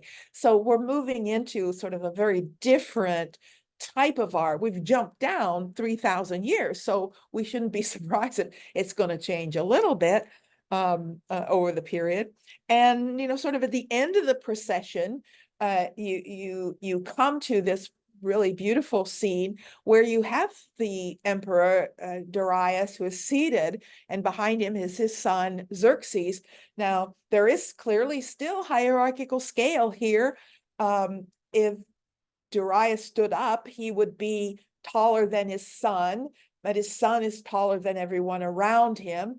The ambassadors are still pretty tall, so there's still some element of hierarchical scale here, but you notice now the much more naturalistic sense of design in terms of the view, the detail, the beautiful detail of carving of the throne and the garments that hang naturally. It's not really very deeply carved, but for Near Eastern, it's carved deeper than those very early pieces. But notice the very stylized hair and beard. There's still these little circles, these little balls there. It's like in some ways, it's still holding on to a very old style.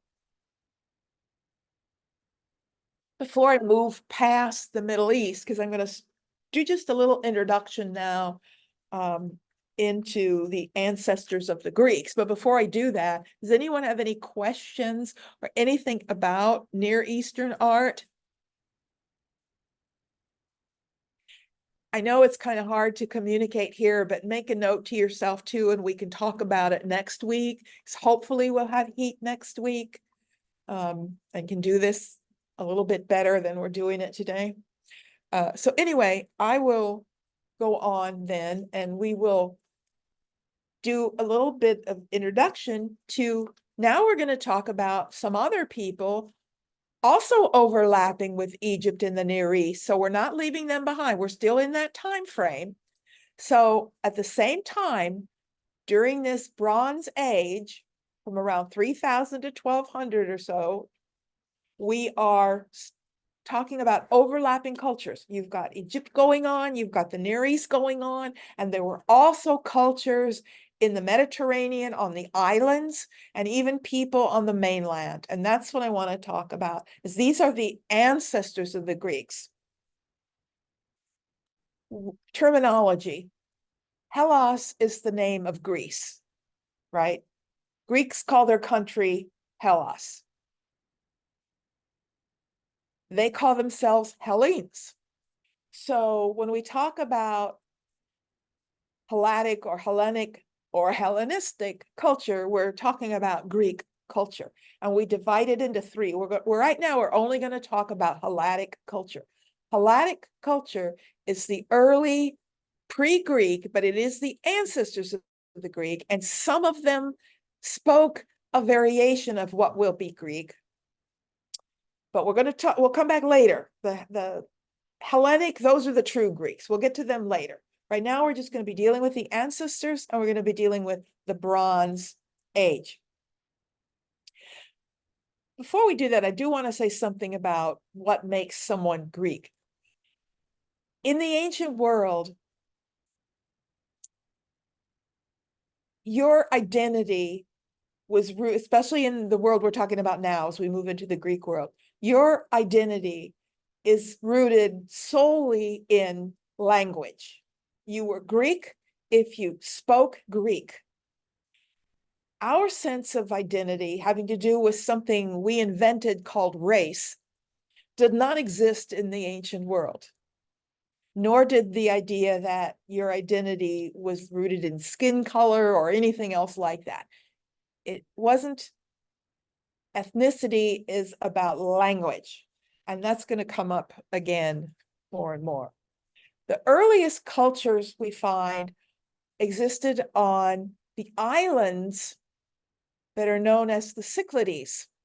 That's Greece on the left and Turkey on the right, and in between them are lots of islands. And there's a group of them there that are called the Cycladic Islands, or the Cyclades, and they're called that because they form a kind of sickle. There's a kind of shape. That's why we call them the Cycladic Islands. And on those islands, there was a culture, a late Neolithic and early Bronze Age culture we call the Cycladic culture. And one thing we have from those people are little figures like this. Now, these are the earliest ones. Those are called fiddle figures. Can you guess why? Because aren't they cute? On the one hand, they suggest the human form. On the other hand, they're little fiddles and they're really cute. And we have lots and lots of those. Cycladic fiddle figures, as they're called, or the fiddle figs. And they are in abundance and found on the islands. Overlapping with the latter part of that culture, and the one I really want to talk about, is the culture that was centered on the island of Crete and a couple of other islands down there near Crete. And that is the culture. Oh, wait, I forgot I had others. These are also Cycladic figures. They're a little bit later. See, the early ones were really the fiddle figures, but they take on more human form a little later. And the one on the right is in the Nelson Gallery, and is absolutely beautiful. Now, I'll say this, the Nelson doesn't always have a lot of everything, but they've really focused on quality. And you may only have one thing from this culture, but it's really nice. It's a really nice one. It's one of my favorites. It's just like that little head, that little Sumerian head, which is really fine. This is a beautiful figure. I love these. Now, what are they? They're very stylized human figures. They're female figures, clearly. They're all depicted with the arms crossed like that. We don't, there's no language with these people. We don't have any written language. We don't know a thing. We're not getting information. All we have is the objects, but clearly, they relate to other sorts of figures. Are these in any way functioning like those early mother goddesses? It seems to be the earliest forms that we have, and they're female figures. Clearly, they're of an entirely different style. They're equally stylized in a different way, but they're, we don't know. But they're usually thought of as they're probably fertility figures of some kind, maybe used in rituals. We don't know at all. But what I want to really talk about is, and I wish I could get that other thing off the screen, but I don't know how. I want to talk about archaeology a little bit and the Helladic world, because I want to, between today and next time, because we won't get through it today, I'll just introduce it today, but we're going to be talking about two cultures that we did not even know existed 150 years ago. Now, most of what we've covered, we've known. I mean, everybody's known the Egyptians were there. I mean, the pyramids have been there. We've known about Mesopotamia. We've had the Epic of Gilgamesh. We've, ziggurats have been there. But these two cultures we're going to talk about now, nobody knew they even existed at all until 150 years ago. And I can remember when it was 100 years ago. So I guess that means I'm getting old. Because it's now 150 years ago. So that's scary. Anyway, we're going to talk about a group of people who lived on the islands. Certainly, this is Crete and Knossos, the largest city there, and that's what we're going to look at. This culture was identified and named by a British archaeologist in 1900, Sir Arthur Evans, who, inspired by other archaeologists who we'll talk about after this, inspired by earlier archaeologists, began searching for locations that related to stories in Greek mythology. Now, those of you that just had the mythology class will know many of these stories, but in the late 19th century, archaeologists, primarily German and British, that's where archaeology was being done by the Germans and the British, began looking at the writings of Homer and others, and just the stories that people were telling, and asking questions like, is there any truth to these? Could some of these things happen? Let's go looking for these places. And Sir Arthur Evans found a site at Knossos, and we're going to look at the site itself in just a moment. And he named the culture that he found on Crete, he named them Minoans. And he named them that because he said, this is the place where King Minos lived. And we'll talk in a little bit about why he believed this is where King Minos lived and what myths he was thinking about. But we call them Minoan because we cannot read their language. That is their written language. It's called Linear A, and people have been desperately trying to translate that for a very long time, ever since they were found, and nobody's done it yet. That's what it looks like. It's extremely complex. Now, we have no idea what they spoke. Of course, you can't know that from any written language. But whatever it was, this is how they wrote it. And it just hasn't been translated. So it's quite late for not being translatable. So we're limited. Because of that, all we can know about them is the objects we find. Now, they existed in two periods, the Old Palace period and the New Palace period, separated by massive earthquakes around 1700, which destroyed much of the Mediterranean. It destroyed most of the islands, everything on the islands. It destroyed all the old palaces, which is why it's called the Old Palace period. And we don't have much from the islands before 1700. That's why vases like this are precious and rare. Because they were exported, however, we have found them in Egypt and Syria. And I'll talk more about export and shipping in this part of the world as well. It's called Kamari's ware. It's typically Minoan. Minoan art doesn't look like anyone else's art. You couldn't mistake it for anything else. Nobody made vessels like this. This is the earliest, in this part of the world anyway, the earliest use of the wheel, the pottery wheel. Ceramics are much more ancient, but ceramics before this, before the wheel, were either slab built or coil built. You would either just take slabs of clay and shape them, or you would take coils of clay and lay them and coil them out on top of one another and build up like a rounded shape. But this is really a wheel, a real pottery wheel. And painted with these glorious, wild, abstract, plant-like, animal-like forms. This is a marine culture, and you see it everywhere. This is an island, and they're influenced by marine animals. We know they were shippers. They had ships and were the shippers of the Mediterranean. And so marine forms are everywhere. I mean, that is fantastic. You would never see anything like that in any other Mediterranean culture or any culture anywhere on the planet. I mean, that is so unique. It's a beaked vase. Even the whole vase itself is almost a bird-like form. They're very living, like very life affirming. This is not a warrior culture.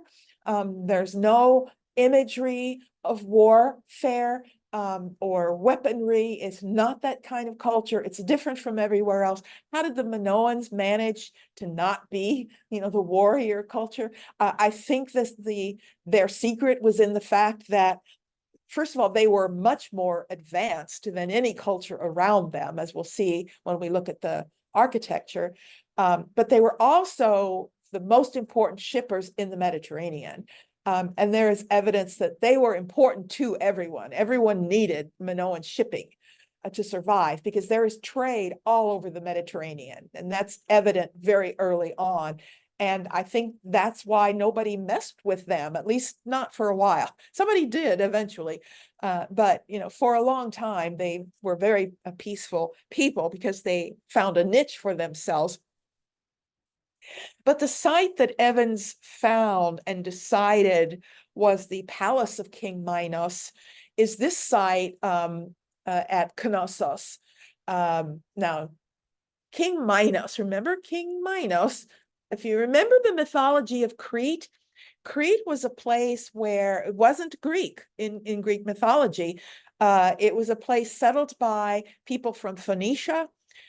This was a place where Minos and Pasiphae ruled, and Pasiphae, if you remember, was from the Far East in this area of Georgia. She was a barbarian. Minos's wife Pasiphae gave birth to the Minotaur, and that's the principal myth. This is where Theseus came to slay the Minotaur, and that's what Evans had in his mind when he named this site the Palace of Minos. The problem is we now aren't sure at all. Well, we have no reason whatsoever to believe there was a person named Minos there. And secondly, it's possibly not even a palace. We used to think it was, but people aren't even sure of that. Here's a reconstructed drawing of what this structure looked like. Now, it is a single structure. This is one building. And unlike anything else built in the ancient world at this time, in another way that the Minoans are entirely different, it's in most places, it's the max 3 stories high. It's not real high. And you can see there are light wells all over to let light in on stairwells and the like. We don't think about it much, but prior to electricity, light is a major problem in architecture everywhere in the world. So people are always going to have to try and find ways to get light into various buildings. It's a complex structure. That looks very modern. It does look very modern. It absolutely. And in fact, it reminds me, and we'll talk more about it later, but it reminds me very much of a pueblo. And some people's interpretations of that make that interesting as well. Here's a plan. It's a sprawling structure, and I'm leaning more and more toward the interpretation that this is not a palace at all, because Minoans didn't seem to have that kind of top-heavy dominant kingship that would require this sort of massive single structure as a palace. It's very likely more of a civic structure like the ziggurats were, with ceremonial inner courtyard, but many things. Wait a minute. Oops. Hold on. Siri just picked up my voice and thought I asked a question. That's what happened just now. I had to change something there. That happens once in a while. It'll just hear something you say and misunderstand. So these are probably, could have workshops in them, could have offices in these spaces. We know, I think one of the most interesting things is, see this sort of orange area at the left? We know that this is all massive storage area. This is all like warehouse area. There were hundreds and hundreds of huge vases filled with olive oil and grain and other goods, which suggests a kind of communal living, that Minoan culture was more communal. And that's why this reminds me of a Pueblo. And if you're not familiar with Pueblos, it's from Navajo culture, where these communal multi-family structures were built. It was really one big massive building, but it was all these different parts, and you had communal kitchens and the like, and people are starting to think more about the Minoans, and maybe that's what this is. It's some sort of communal center. We do know that there's a big central court, which was most likely for ceremonies, religious ceremonies. But looking at it, first of all, it's a very earthquake region. All of the Mediterranean is, and it's been damaged by earthquakes many times. So this was built, after the big earthquake. This is new palace, but even then there have been earthquakes, and after some damage, it would be rebuilt. So you're looking at something, imagine a massive structure with damage and then rebuilding, and then damage and rebuilding, and walls move. It's really complicated. There are rooms you have to go up to the third floor, cross over, go down to get to. I mean, it's kind of like that. And I think it's like that because of the need to rebuild after damage and the like. And so now imagine someone coming from the mainland to this place, never having seen a building like this, and be brought through all of this. And then they go home and start telling stories about this labyrinth they were in, that, people got lost, and it's this terrible maze. I'm giving you a preview here of the architecture of mainland Greece at the time, which was extremely simple and minimal. Structures were simple rectangles. They'd never seen anything of the complexity of a building like this. So they might go home and start telling stories about this labyrinth. Now, why am I calling it a labyrinth? Because that seems to be the name that was given to this actual building. A labrys is a double-headed axe. Labrys is Greek for double-headed axe. This building is covered in symbols of the double-headed axe. We don't know why. It's a symbol they embrace. We don't know what it meant to them, but the symbol is everywhere. It's also covered in bull's horns everywhere. You also see in the stairwell these unique columns. Minoan columns were, number one, made out of wood. Nobody else made wooden columns. They're very short, and they were also wider at the top and narrow at the bottom. It's unique. Nobody made columns, nobody made buildings like the Minoans. It's totally different. This was actually a very, very advanced building. It had running water and toilets, running flush toilets in 1500 BCE. So did the Romans, but this is the earliest that we know about. No, so you go home and you're Greek and you actually speak Greek, so you use these words, and you go home and you tell somebody, I was just at the labyrinth. I was just at the house of the double axis, and it was this maze. You could get lost. And also, one of the things we saw were bulls everywhere, because the most famous image from this building is this fresco called the bull leaping fresco. One of the things that used to take place in that courtyard was bull leaping. And we have a lot of information on bull leaping imagery and the like, where a bull runs at you and you do a backflip over it. And men and women both did bull leaping as part of some religious ceremony. So you're this Greek, comes to Crete, sees all this and the building, and you go home and you start telling stories about this maze of a building, and there are bulls, and maybe people got hurt. And what comes out of it very quickly is the story of Theseus and the Minotaur, where some Greek went down to the island and killed this half bull, half man and rescued all these young Greeks. So this is why Evans believed he had found the source of that myth, because that's what he was looking for. And he's very likely correct. So that's where the word labyrinth comes from. The word labyrinth doesn't mean maze at all. It means house of the double axis. And it comes from that building.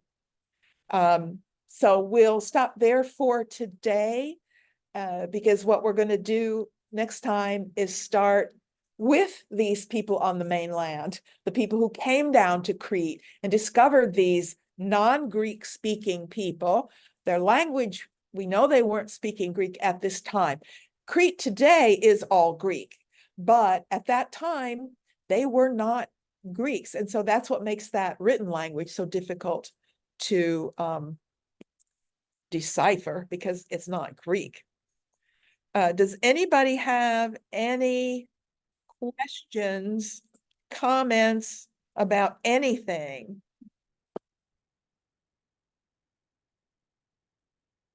Maybe not. Anybody out there in Zoomville? It was a good lecture today. Thank you. Zoomland? Well, I didn't like it. I mean, I have 3 people sitting here with me, so I have somebody, so I'm not talking to a screen. However, it's not the same as a whole room full of people, and I really, really hope we can be in one place, because I really felt like you guys were cut off from me, and I don't like being cut off from you. And I'm sure you would have commented more and been able to be more involved if we'd been in person. So Well, I have a question. we have a question. I know you can't hear. I'll repeat it. Yeah. Let's see, and it has to do with the hair depicted on the sculptures, the tiny little curls. You Yeah. commented on that. Yeah. Right? Yeah. Okay. And I'm pretty sure they didn't have hot curlers at Right. that time. Do you think the people living at that time might have had curly hair Yes. as These would have been Phoenicians. So like Iranians today, if you think about. Well, I really am thinking about blacks who have curly hair. Right, and right. They might have been from that. They weren't black, but they were definitely what we would call Phoenician. So it would be Okay. similar to Iranians today. So it would have been natural, but it wouldn't have actually looked like that, but it would have been curly. And they interpreted that Okay. in that way. So, yeah. I would like to say something. Can you hear me? This Yes. is Peg. Yep. This is my second time, and it's absolutely fascinating because now I have something to hook the knowledge onto, and it just makes such a difference. It's easier to follow and remember, and I'm fascinating. Thank you. Well, good. I'm glad to hear that. Yeah, I'm I glad to. agree. I agree exactly with what she said. This is agree. my second time and I'm able to relax and listen and get to know what she said. Get more because it's not totally new. Yeah, Good. I'm a slow learner. Well, I'm trying to make it interesting for those of you that have had it before, and I'm bringing in a few new things that I didn't do before. Like I haven't never covered Akhenaten before. This in Egypt. This is the first time I brought him in. That's right, but I have heard of him, and Yeah. now I have a setting for him. A different context. I'll try and bring that in. I don't know how many times it is for me. I told 30 or 40, 30 times. Or more, very likely. I don't know, but probably somewhere around in there. And I still don't know it. I still have to have notes, I still have to Imagine that. look things up. Well, if nobody's got any more questions or comments or whatever, it's good to see you all, and let's hope we can get back to the church next week. We'll see. Take care. Bye, everybody. Thank you. Bye-bye. Bye. Bye. And we do think that model